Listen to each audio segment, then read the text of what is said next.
Je vous remercie. La parole est à Madame Gomez-Bassac. Merci, Monsieur le Président. Madame la Ministre, mes chers collègues, pour lutter contre la diffusion de fausses informations en période électorale, l'attaque en diffamation est insuffisante, car leur auteur est difficilement identifiable. Il s'agit donc d'interrompre le flux pour en empêcher la diffusion. C'est pourquoi ce texte, comme le Président de la République l'a exprimé lors de ses vœux à la presse le 3 janvier dernier, est opportunément proposé par notre groupe. Cette proposition de loi a pour objectif d'éviter, autant que faire se peut, toute atteinte à l'honnêteté de l'information, objectif de nature constitutionnelle en période électorale et que je me propose, avec plusieurs de mes collègues, d'inscrire dans la loi par un amendement que je défendrai tout à l'heure, dont ma collègue Cécile Muscotti est à l'initiative.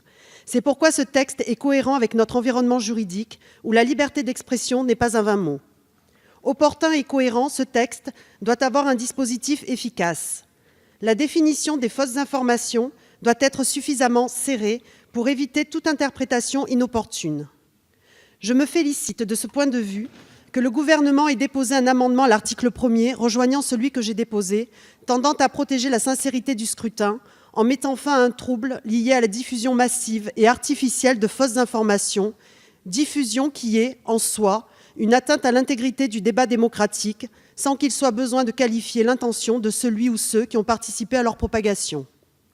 L'action en référé devant le juge civil permettra à celui-ci d'ordonner le déréférencement du site, le retrait du contenu en cause, ainsi que l'interdiction de sa remise en ligne, la fermeture du compte d'un utilisateur ayant contribué à la diffusion de ce contenu, voire le blocage d'accès à Internet.